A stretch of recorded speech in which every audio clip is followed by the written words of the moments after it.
I was standing on the edge of a cliff in Canyon de Chelly in Arizona, and I could feel the light streaming through my heart space. And on that light were all of these codes or formulae of light. And after that, a whole new world opened to me.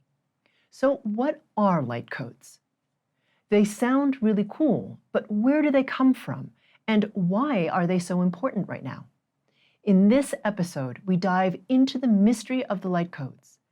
And after the discussion, we get to the most important part. The group frequency calibration associated with this episode is where the frequency work happens and where change actually occurs. So be sure to listen to that. Without releasing distortion patterns targeted by the GFC, the change you want will be more difficult to attain because you haven't addressed the root of the issue. If you like this episode, please hit the like button and share it with somebody who is curious about this kind of thing. My name is Karen Cheong, and today in Mastering Your World Through Frequencies, we're having a conversation about unlocking cosmic wisdom, the light codes revealed.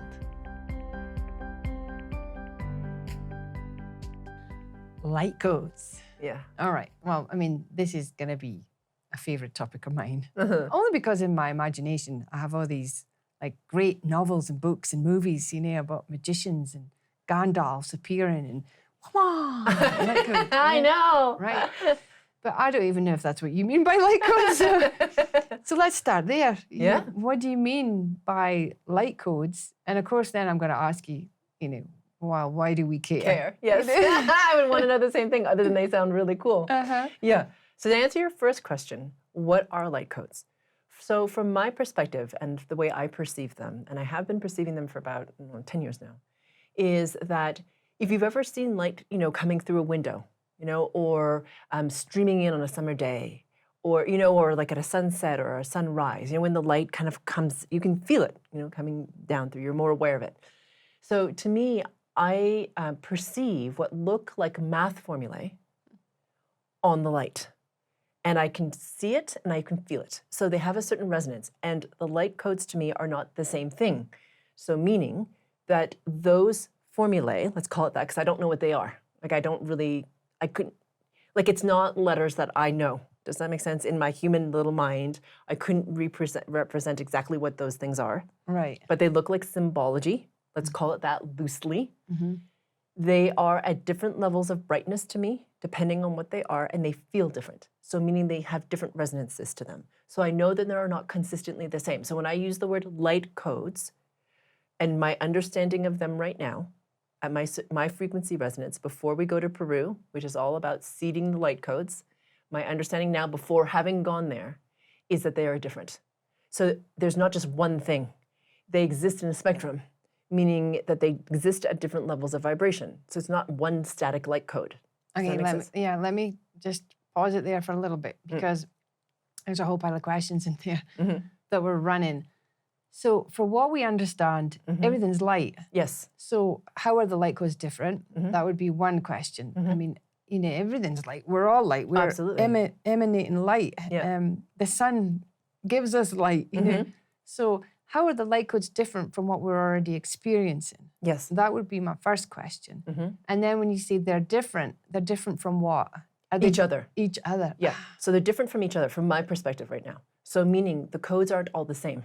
They each set, I don't even know what to call it, group or whatever of codes, they all vibrate at different resonances at different levels. Right. And so to me, they feel different as a result, but they're kind of grouped. I can kind of tell when they're grouped together because they appear to be a similar level of brilliance and they have a similar vibration. Make sense? But they're different from each other. So they're not all the same. They exist on a spectrum. Okay. And they're different from just the normal light? Yeah, so that's what I was getting to. Right. So our awareness of the light is changing. So it's part of the light. We've just not been at a vibration high enough to recognize that they are there. I see. Okay. So it's just like some of you have heard me talk about, as you rise in vibration, your physical senses change. Because what you're perceiving is more than just like your mind, like your brain taking in a sensory information that you are then perceiving. There's actually another layer of sense to it. So meaning Some people are very aware of light, just generally, like they're aware of the time of the day, and they kind of start to feel the light in this kind of odd way that they don't really understand. Yeah. Or like it happens with sound too. Like people will hear sound, but it's like your way of perceiving sound all of a sudden starts to change, where you start to feel things in the sound. So there's more information that's being transmitted than just the physical sensation. Right. Okay. So similarly, as your vibration rises and you start to perceive in different ways. Now, all of you are different, right? So some of you, it's like tactile. Some of you, it's smell. For some of you, you know what I mean? Like you're all different in terms of like what your sensory organ is that you prefer. Yeah. So, and it's not going to happen for all of you, but for many of you, it will start to change. So for example, some people, like one of the indicators for ascension is like some people will hear ringing in an ear, or they'll hear like a pitch in one of their ears. And it'll be there for a little while and then it'll drop away.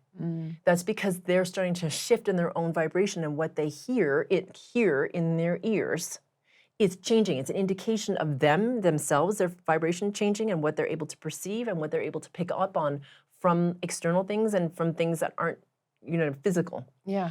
So similarly, our ability to perceive the light codes changes as our frequency resonance rises. Now, I described it as a seeing, like I see the formula and I also feel it. Some people will just feel them. Some people will just know that they're there. Some people will have an awareness of them. I'm not saying that the way I perceive it is the only way. Yeah. But as your frequency resonance or your vibration rises, you'll start to be aware of them in the light, because you start to perceive more than just the physicalness. Okay, so this brings me to my next question then. Yeah. If they've always been there, Yeah. and the only reason now that we're maybe feeling, seeing, sensing, smelling, tasting them is because we are rising in our frequency resonance. So what's the significance of them? If they're always been there, Yeah. why now? Yeah. You know, why is it so important that we know about them now? Yeah. You know? So again, I'm answering you from the perspective of the person who has not yet gone to Peru. Right. So that's going to be the next possible podcast. We'll see. But so for those of you who don't know what we're talking about, so at the time of the recording of this particular session, coming soon in a couple of months for us is our retreat in Peru, which is called Seeding the Light Codes. Okay. So which comes to your question, why do we care? Yeah. So the reason we're becoming more aware of them is because we're moving into another level of consciousness. So many of you have heard me talk about this before, and a lot of people call this the new consciousness. So backing up out of that, what does it mean? It means that we're for those of us who choose to, not because we're better than, but because we want to raise our vibrational level so that we can exist at a different level of consciousness than what exists currently. So at this level of consciousness that we're aware of from like the human 3D perspective, it's filled with a lot of density, right? So in the sense of a lot of heaviness, like a lot of fear, a lot of scarcity, a lot of greed, abuse of power, oppression, control, like all these manipulation. It goes on and on and on and on and on, okay, about all these heavier, darker things in our experience that exists at this consciousness level. To get to a higher level of consciousness, all of that changes, because it means that you recognize in yourself all these things and have cleared these distortions away from you, or however you're doing that, so that your own vibrational level rises and you can enter a new state of consciousness where that density does not exist. Okay. You've also heard me say that at this particular juncture in time, we're in a very, very temporary window where we are being supported. So not just we, I just want to make that really clear. It's not just humans on the earth. All that is, everything on all the dimensional planes, through all the multiverses, are in this period where we have the opportunity to move up in consciousness, which means that there are these waves of very high level frequencies that are washing through all that is to help beings who wish to do so to ascend to the next consciousness level, should they wish to. Okay, by the way, it's not a better than. It's simply, is your vibration high enough to move? That's it. I just want to make it clear because there's a lot of talk about the chosen ones and all that weirdness. It has nothing to do, you are choosing, okay? You are choosing whether or not you want to move up in your resonance and your vibration to be at this higher level of consciousness. At that consciousness level, everything is very different because we're not so mired in what I call the little S self perspective, the ego mind, that's always comparing this or that, that's very wounded, that has, that like it feels a lot of scarcity, not enoughness, all that stuff of the ego mind. Yeah. We start to not have that because we start to be at a vibration where we start to feel our oneness. And to be in that vibration inherently is the assumption that you understand that because you're part of that oneness, that you are enough. Yeah. Being who you are as you are. So there's no you know what I mean? The mind is a very funny thing. The not enough, non-deserving thing is a big part of the human experience. At the moment, yeah. Yes. For sure. And when you get to that higher level of consciousness of what we call or have been talking about as quantum magnetic singularity, you recognize your enoughness. You don't have to chase things outside of you. I'm not saying you're not going to optimize, become a better person, etc. But fundamentally within yourself, you know that you are enough and that you are beloved as you are. So, to answer your first question, way along like 5 minutes ago, whatever the hell you first asked me the question. Why now? Because everything I just said. Because we are ascending into it, we have the opportunity. I said ascending as if everyone's doing it. Okay, so I know this causes a lot of controversy, but you have to choose it. You have to want to ascend. Okay? We have free will. We have free will. Okay, you as a being, you have free will.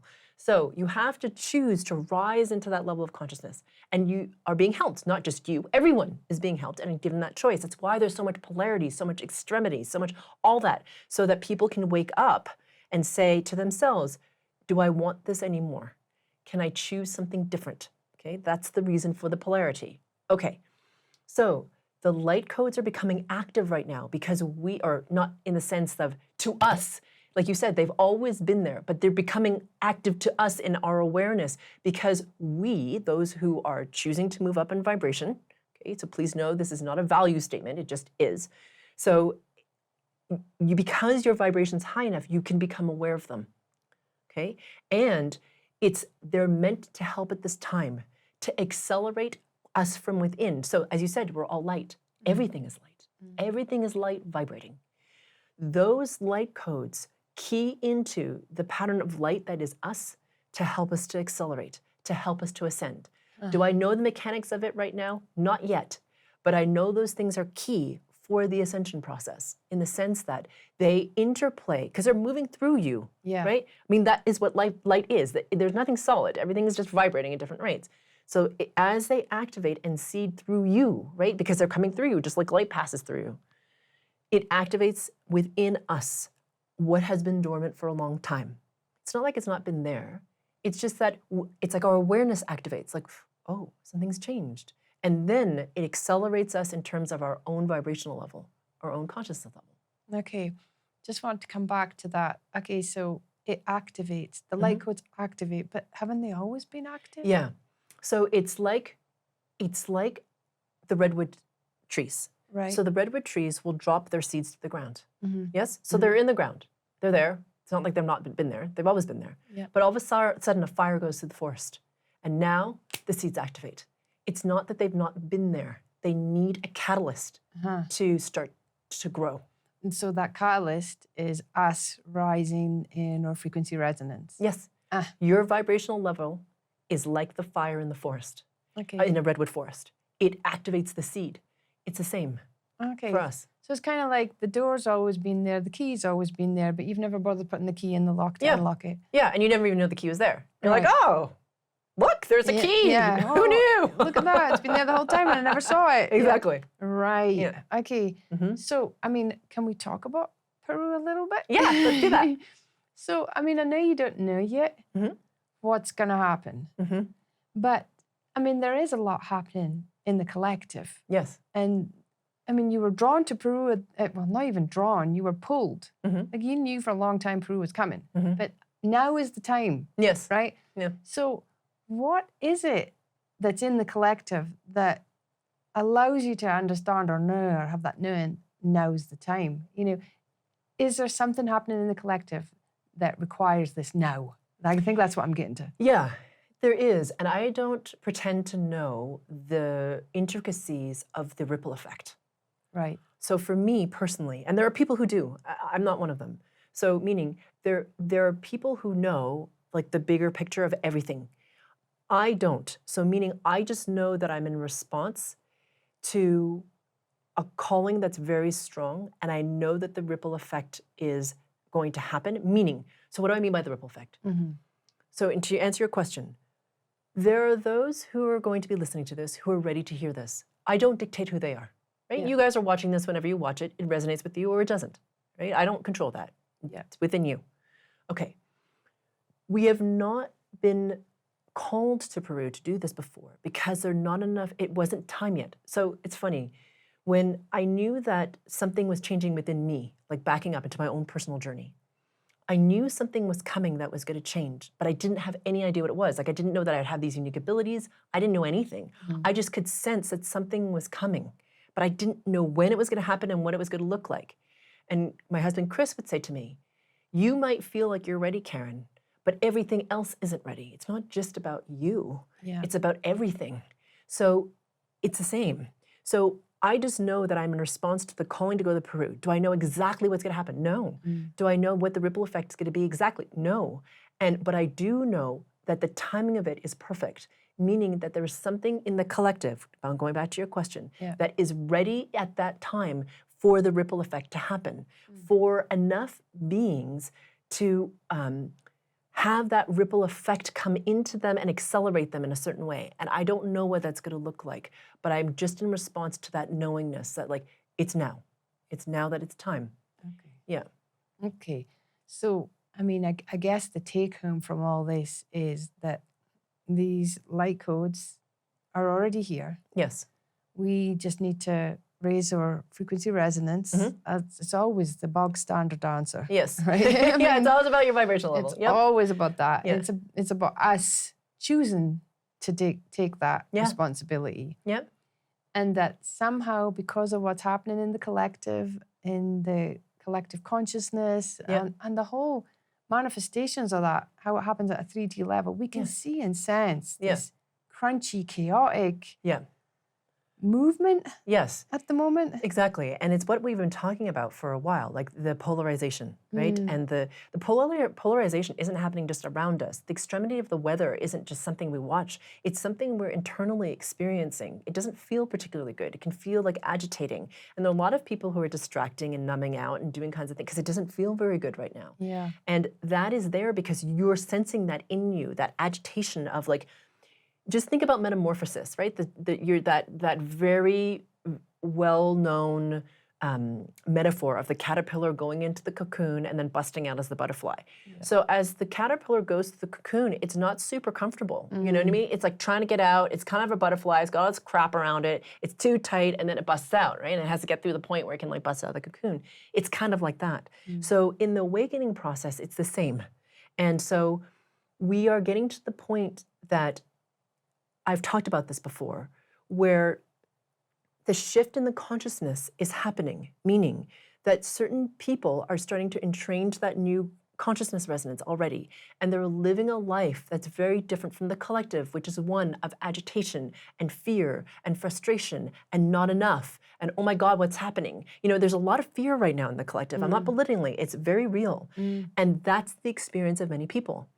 And there are other people who are having a very different experience, even though it's like we're running parallel to each other. Yeah. And it's like you can see each other, right? So I can see the other people having an experience. They're seeing me having my experience. And I'm not saying it better than. Okay, so please note, I have never said better than. It's just a different experience based on your vibrational level. So what happens is that as you go through the crunchy, if you choose to release the distortion within yourself and rise in your vibration, you can move into a different experience. And because you choose to move into that different experience, other people can as well because you're seeding that possibility in the field for them.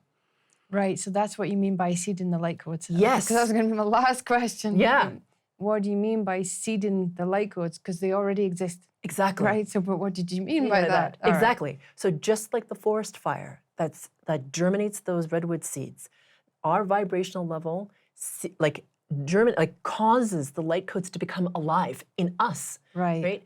And it's like you said, it's not like they've never been there, they've always been there, but now they become active. Yeah. And so once they become active in those of us who go to Peru, it becomes active in other people. It's just like the guy who ran the 4-minute mile, Yeah. right? Humans entrained to possibility. So there was like, no one could run a mile under 4 minutes. Then like one dude does it, and I can never remember his name. I apologize to whoever he is, but I never remember his name.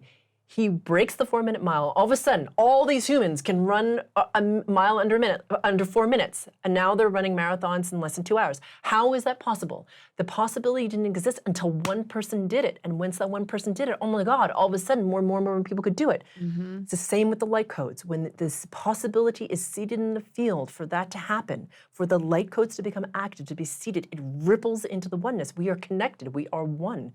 So therefore, other humans, other beings can start to have that happen within themselves. They can choose to have that. Yeah, they can choose to have it happen. And then the ripple effect of you in your magnificent expression of yourself will ripple out into the field, however that does, and who knows what's going to happen as a result. Right. Okay, so what's the GFC going to be on? The $1 million question. I mean, can we just get the light codes now? Do we have to wait to Peru? I know, right? I know, I ask myself that question a lot. So this particular GFC, to be able to see the light codes, so I'm just going to talk a little bit about how that happens on a vibrational level. So as some of you know, it's not like I personally plan how frequency work comes in and what it is that we're teaching and sharing with all of you. Okay, it's not like I have a master plan. I just I receive it and then it comes into form somehow and magically that's what's given as frequency work. So at the beginning of this year, we went to the Zihuatanejo and and it was called the Awakening Map, Navigating the Mystery of the Void.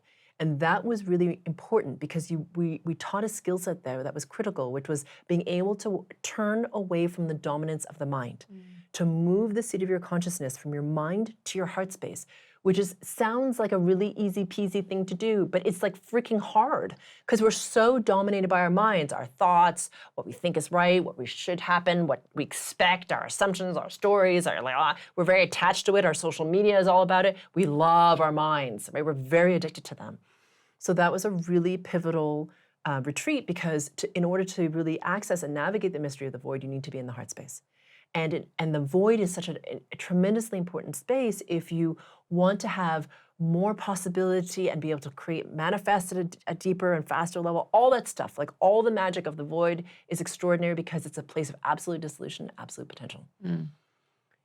We didn't know it, but that retreat was really important, not only as a skill set in itself, but also for Austin, where we did spiritual alchemy, transmuting chaos into power, which you and I have talked about in this podcast before, which was huge because that's the first time we started to go quantum as like as a mastermind larger than the limitless potential mastermind. Yep. So in that workshop, we had to cultivate the quantum lens of the heart. So Zihuatanejo was really important to be able to turn away from the mind into the heart space.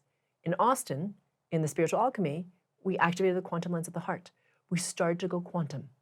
You need to be able to go quantum to be able to be aware of the light codes. They don't exist at the level of the physical. They exist at the level of the quantum. So that is why that is so important. And in Peru, who knows what's going to happen? Yeah. But that is why the progression is so important and why they all kind of dovetail together in a way that I could never have planned. So to answer your question, what is this GFC on? You asked a series of very innocent questions to which I've given you long-ass answers. And I'm sure everybody's going to be really appreciative of that. So this particular GFC will start to help you to release your distortions so that you can come away from the mind so much. That's really important in order to go quantum. The mind is I'm not demonizing the mind because it can be a tremendous tool, but we've forgotten that it is simply a tool. And so this will help you to release those distortions at the mind level that keep you from, or start to help you release those distortion patterns at the mind level that keep you from being able to enter that quantum state. Right. Because the mind can be a higher functioning tool. Yes. When it's used by us consciously rather than it, using us. Really. Exactly. And that we just think that it's right all the time and true and that our thoughts and emotions are like the only thing that there is and that we are them, etc. But there's nothing beyond that. Okay, wow. Yeah. All right. So I'm looking forward to that GFC too. Just about every GFC, but anyways. Yeah. And I'm looking forward to the Peru to find out what happens in Peru, the ripple effect. you know, Yeah, me too. just to see how that changes in the collective. Because I mean, at the moment, it is very transparent what's happening. you Yeah. know. Meaning like the crunchiness and all that Mm-hmm. sort of stuff. It's like very visible and up. Yeah. So I'd be curious to see after Peru if we can feel and sense The difference. any changes. Yeah. Yeah. Yeah. And I'm curious to see what the ripple effect will be. And, we are trying to, because it's Peru and the connectivity isn't great, we're not actually streaming it, but we are endeavoring to do recordings so that other people can access it. Well, that's super cool. Yeah. Ooh, Yeah. Thank you. Yeah, thank you. And for those of you who want to release some of these distortion patterns that keep you in the linearity and the slowness of the distortion patterns of the mind, then I suggest watching the GFC associated with this episode. And if you know somebody who would love to know more about what the light codes are, then please like this episode and share it with a friend. We're about to start the group frequency calibration, or GFC, where we actually do the frequency work and where change is catalyzed. To get to the GFC, click on the square that'll appear to the right or the link in the description below. It's time to bring in a new experience, a new consciousness, and a new world. Let's rise together.